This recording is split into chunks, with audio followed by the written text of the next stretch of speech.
US was always the plan, or how did that come about? We, as a family, came here to America on one of those visas to chain immigration to basically come in 99. While that happened, my parents actually left a month later. So, in some ways, I was here alone. And so, I think the byproduct of wanting money is why I got into tech. So, I'm not going to lie. We literally have nobody to go to like fall back on. And I think that allows us to just accelerate. And it's funny, like now that I fund founders who are super successful, and I ask them this question every time they like have a great exit: is 10 million good enough? Is 100 million good enough? The answer is always no. It's not the money that drives them, it's what it exposes you to. It's that unlock that really drives everybody. So I think around 2015, I had a bunch of exits very fast. And I think those founders believed in me. They saw something in me that I didn't see in myself. The founder mindset is in my blood because I come from a Gujarati family. And so I always knew I was going to start a company. So when I left True to start a company, it ended up becoming a fund with all these amazing founders of mine who said, if you're starting a fund, we love how you operate. We would love to back you. So we've now invested in over 100 plus companies. A third of them have raised follow-on rounds from all the top funds. And one thing about Indian technology ecosystem, what would that be? It's just what has always been our drive, our hunger, our ethos, the work ethic. And I think for us, that surpasses any tech skills you may have, because tech skills today can be learned if you have the right hunger. We had Shruti Gandhi on the podcast, one of the very few Indian origin solo GPs in the US. She's filed 6 patents as an engineer at IBM, worked at top tier funds, and then went on to build Array Ventures, backing over 100 companies. In this conversation, we dive into her journey from Mumbai to Silicon Valley, what it takes to build credibility without the Valley pedigree, and her perspective on India's growing tech ecosystem. This is an inspiring one. Let's get started. Shruti, thank you so much for coming on the 1947 Rise podcast. Thank you so much for having me, Shiva. Shruti, what an incredible journey you've had so far. You've been an AI engineer. I think you filed 6 patents at IBM, and then from there on, you started a company. You worked at top tier funds like True Ventures and Samsung's fund, and right now you're running one of the top solo GP funds, Array Ventures. And in fact, you could be the only one, I would say, Indian origin as a solo GP in the US. Before that, Shruti, maybe a good starting point can be, we're really a byproduct of environment. What really shaped you the most while growing up in India, and US was always the plan, or how did that come about? That's a good question. No, US was not always in the plan. I mean, in some ways, yes, because we, as a family, came here to America on one of those visas that also chain immigration, where your relatives sponsor, their siblings to come here and their kids get an opportunity. So that's what happened to us. My dad's sister, came here in America to New York in 1960s, and then brought the rest of her family. And we were one of the last families to basically come in 99. The story though is the opposite of that. Is like, while that happened, my parents actually left a month later and went back to India. So in some ways, I was here alone since then, and then they've gone back and forth a few times since then. But now they primarily just live in India. So I think for us, my story is like a mixture of how I got here is a little different than many folks, especially in the Bay Area, who come here to study or for jobs. But then I've stayed here with a path similar to theirs. Mm-hmm. Got it. And Shruti, what was growing up like for you in India? What were a few, values or instances that really shaped your, thought process? I think growing up in India is I'm still figuring that out. I think it's India moves at the speed of light. I love that. Um, I almost feel like I grew up in India that doesn't exist in some ways anymore, and then it still is in some ways. So it's kind of like a contrast in many ways. Um, I'm a woman, and it's a very different experience growing up in India than many other folks. So for me, I'm still figuring out what that means, and if women in India have gotten the same opportunities or not. I wonder if I would have been here if I stayed back in India. So honestly, I have not formed my Hmm. opinion. Growing up in India, I had a normal family. I grew up in with parents and a large family, but we were a nuclear family in Mumbai. My parents we're a classic, middle class family where we instilled values. Education was important. Um, and so I think it's nothing different from that perspective. So again, I'm still figuring out where I've come from. Yeah, yeah. So you moved to US, when you were 17. You did your undergrad. I believe you finished your undergrad within 2.5 years, Yeah. fairly quick. Yeah. And Did. and what got you into the world of tech? Was it like you always wanted to do that, or how did that happen? No, like a classic Indian person, I wanted to be either an architect or a fashion designer, which uh, was inspired by my dad in the construction industry, and then Aishwarya Rai being the world on the world stage, who was, I think, was an architect, or I don't even remember anymore what she did, but it was that. I think the thing is you evolve into what you see at that time, um, and that's why it's so important to expose you know and by the way, this is before the internet, right? So Hmm. you're not exposed as much at that time in 90s to the world, and your ambition was limited to what you see. So I think tech was just coming up. I'd read about Silicon Valley, whatever that was, in the newspaper. My parents, are avid readers of Gujarat Samachar. So they would read that, and they would read about these things that were coming up. And then there was like Silicon Valley coming up in Bangalore. Anyway, these are just words that come up now. I don't know, 25 plus Hmm. years later. I don't really know what they mean anymore, as much as that was sort of the influence. I was playing, working at my uncle's office a little bit at that time. What that really meant was just like I was helping him file, do data entry. That was in like 96 or whatever. And then in the free time, I loved this game called Felix the Cat that was on his laptop, on his computer. So I really don't know what I really wanted to be, I would say, other than the world around me.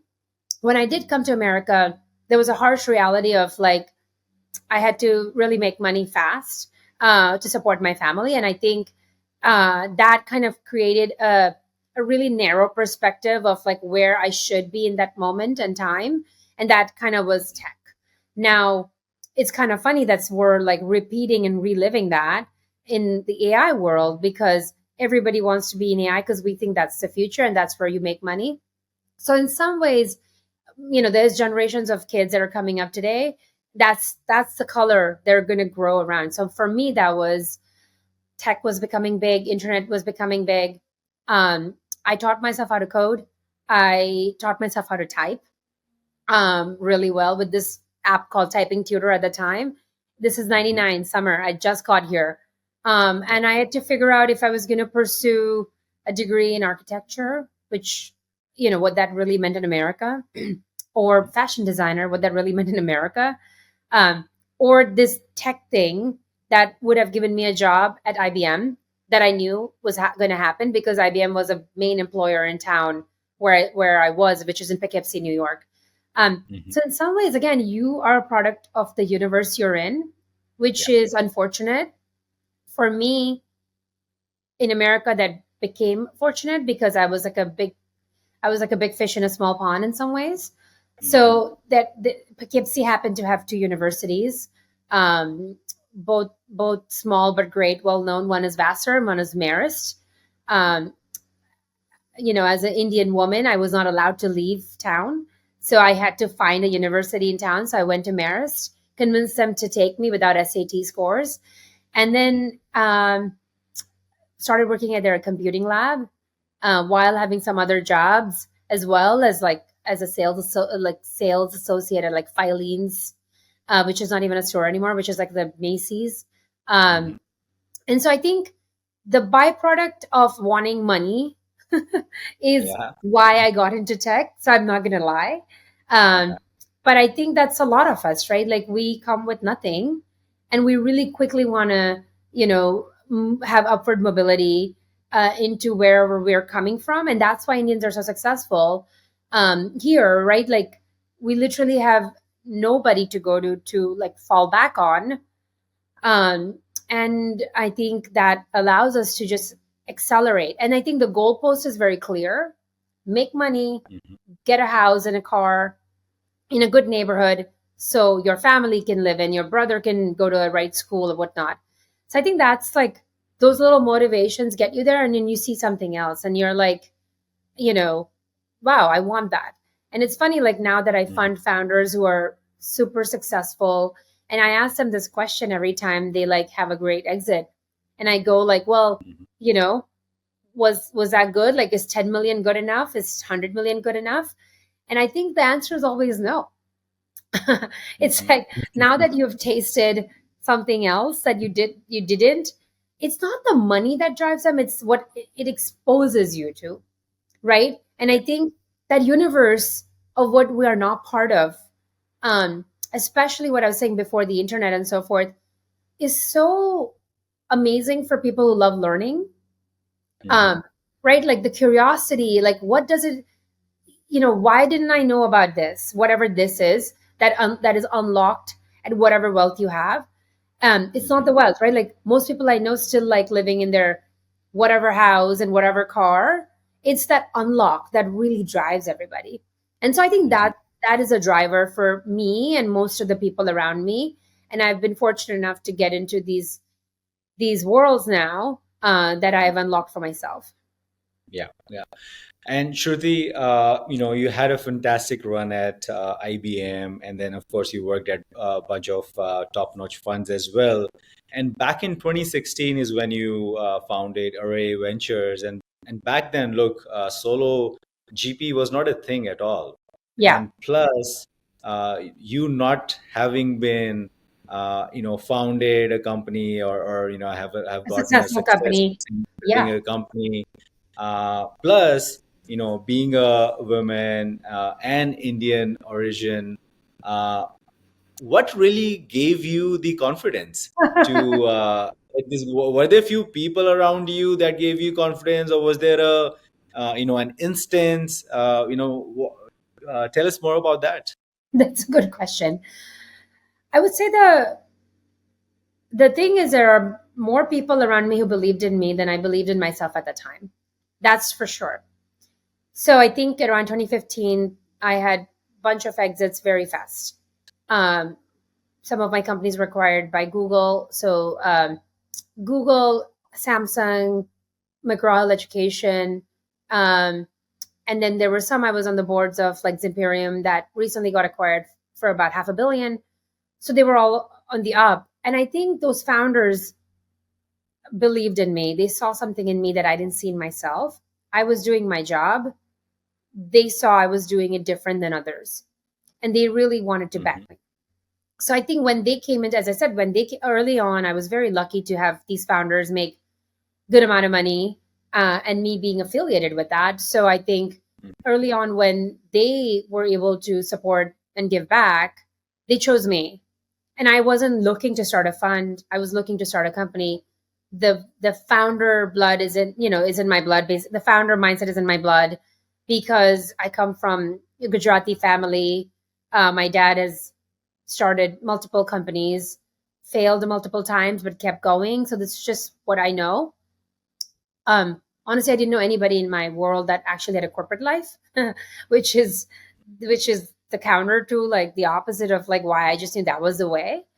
And so I always knew I was going to start a company. So when I left True to start a company, um, it ended up becoming a fund with all these amazing founders of mine who said, if you're starting a fund, we love how you operate. We would love to back you. That actually ended up becoming the first fund. Um, just my founders taking a leap of faith in me and saying that, well, one, you have access to really good deal flow. Two, you are differentiated. What you bring is different than everything else we know. We've been in the valley for a long time, and we just know. And three, I think if you're doing something, we want to back you. And I think that kind of Mhm. confidence only happens in Silicon Valley, in my opinion. Um, I call these people who have now backed me multiple funds, 4 funds, and I asked them, I'm like, what did you see in me? Because I want to make sure I don't lose that in the next founder I back or whatever it is. I just think they see the drive, they see the curiosity. They saw someone who felt like they belong even without all the things you're talking about. I don't, have the pedigree that you're talking, the valley pedigree that you're talking about. I did not have the degrees from the hot universities at that time that you were talking about. I did have the right degrees for something else, like, and now it's different. But I went to Columbia for my master's in computer science. After Marist, right, and then I went to business school at Booth. But those are not known for producing the product that I'm now today. At that time, it's Harvard, Stanford, right? And why? Because Mhm. those universities have the networks that you need for this industry. Basically, that's what it is. Um, Yeah. and then I think I didn't have the networks from early Google, early Facebook, whatever it is, as well at that time. So I think Mhm. knowing one person in Silicon Valley, uh, and then kind of growing from there, I have to give the credit back to my LPs and these founders who took my money, Mhm. and and credit back to me as being useful to them. That Mhm. takes a lot of, like, maturity, big heart, right? Like, people who are secure, people who are in a growth mindset. So I think that's what I try to replicate today, and continue to do Mhm. that. And I still have all these people around me, Mhm. because that's what humbles me. Yeah, yeah. No, absolutely. Totally unconventional background to what we see, around Silicon Valley. And it seems like, the people around you were the ones who believed in you. And that was because of, they could see that how driven and curious you were. And Shruti, I think fast forward to today, I think I might be wrong. You've your first fund, I think you returned it, or it was 4x, not returned, 4x within 5 years, and now you're, I think, onto your fourth fund. What are few things that have changed over the years? What exactly are you focused on these days, given how the last 2 3 years AI has kind of like changed the ecosystem altogether? Yeah, we've more than returned our first fund. Also, the numbers are right. So for us, look, I think the fund is called Array. That's a reference to data structures, which always meant we were always data first fund, which kind of put us in a really sweet spot of being early in AI. So our companies, of some of our top companies like Placer AI, they're all AI companies. Rad AI, they were all AI companies prior to even like the generative AI boom a couple years ago. We've just honed in even more to uh, tie in what AI and data first and enterprise and hard tech, deep tech companies mean, and how they tie in with the right go to market. So for us, you know, we have a really good following on social media. It's all homegrown and organic. I think tying that with the kind of founders we have is a superpower we're able to provide on helping companies get from 0 to 1 million ARR fast, and then getting them follow on capital with all the right funds. So we've now invested in over 100 plus companies. A third of Hmm. them have raised follow on rounds from all the top funds. Um, and I think for us, that playbook just works well. We also know really well what we're good at and what we're not good at. We don't try to entertain too many things that are not in our box of expertise. We pull the right tools needed, brings us to where we are today. And I continue to just hone in on that. And so Hmm. today, that means AI first companies, first check, we write about anywhere up to $2 million. Our average check size is 1.5 million to two. Um, Yeah. and we lead. We can follow as we feel fit. So the playbook is very flexible. We can be friendly with most funds. But the key is we have to be in the first round. I think our value add is low if the companies have already raised over a million prior to us investing, because we're really good at the 0 to 1 journey, and oftentimes even to 10 million journey. And then we've continued to back our companies for multiple rounds after our initial investment. And that, I think, happens based on where we are with our reputation and the brand we've built out. So yeah, even though our core funds are small, we're able to keep backing our companies for many rounds after. From anywhere, yeah. And Shruti, for you, whether it's personally or professionally, how you are using AI these days? What kind of tools you've been using, and just and some of the tools that are really just blowing your mind. Wow, even these things are possible now. Maybe you can give an example or two. We're talking of podcasts. We've launched Array AI Labs. Check it out on our website. Um, Literally, we can create a podcast with anybody. So I used to have a podcast like you did about 5 years ago, and I realized that it was getting too noisy as a category. And I think the ROI of the work, for you, it's been different. You had a podcast first, and the ROI is very clear. For us, the ROI of having a podcast on the side, running a main fund first, kind of was not that obvious. Obviously, that changes every day. So it's been on my mind on like, well, what do we do to create a high ROI?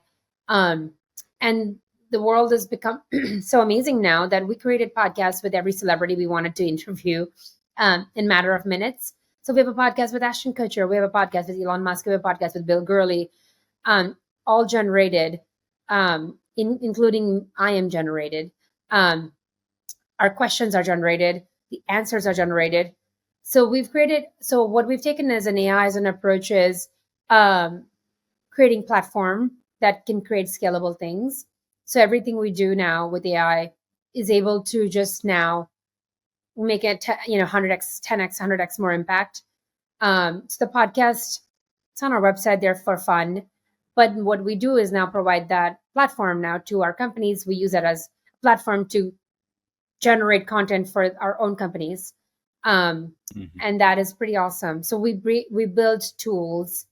We experiment with all the latest tools. We launched something yesterday, where we just what I launched we launch something every day basically. But like yesterday, we shared something where we put a picture of mine, and then we were able to create a model shoot of that. So just based on one picture, it created a really beautiful model shoot of that, of me based on that one picture. So this weekend we're about to launch a real model shoot, because everybody's like, well, then we should be a model. It's like, that sounds like a good alternate career, but really not. So now we're using AI to create me in different like Fashion Week, Paris, New York Fashion Week outfits, and launching that. And it's so easy. That's the thing, that it's beautiful what we're able to create with AI now. But we're launching, new things every day. We've built an internal dashboard where we now are able to process over 300 to 500 deals a week. So that's what we do. And we only take meetings with about 5 of those companies that come our way. We're able to just stay in our framework of what we do well, and then just hone in on that. So the AI really accelerates our productivity and efficiency with the entire team involved. Yeah, yeah. And Shruti, we'll switch gears here. You mentioned, look, Gujarati DNA is deep into you, and you do spend time in India. I believe you were in Mumbai Gujarat last and year, Mumbai. Yeah, exactly. and you seem pretty optimistic about what's going on in India in terms of both the growth and the Indian tech ecosystem. How are like what are you most excited about Indian technology ecosystem? Whether it's through talking to people or hearing about the ecosystem in the news, and are you involved in any way in the tech ecosystem? In India, you mean? Yes, actually, what's not known is we have been early backers of a lot of Indian companies from day one.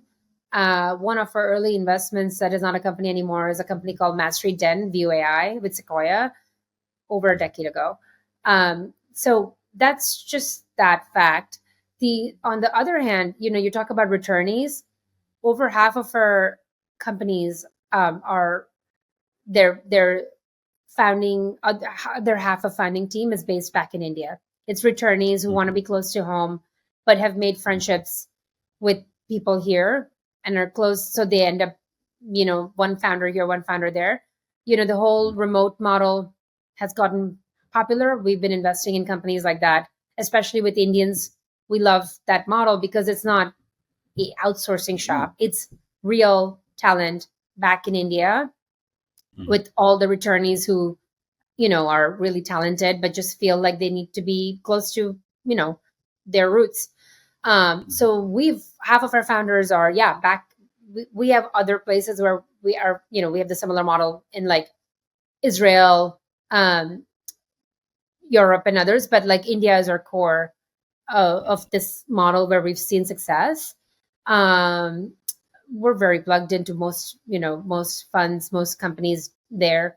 We are oftentimes the first call for a lot of funds in India for bringing their cross-border companies here. We've co-invested with Excel India a lot. We just co-invested with Together, in a company called Runnable. So for us, this is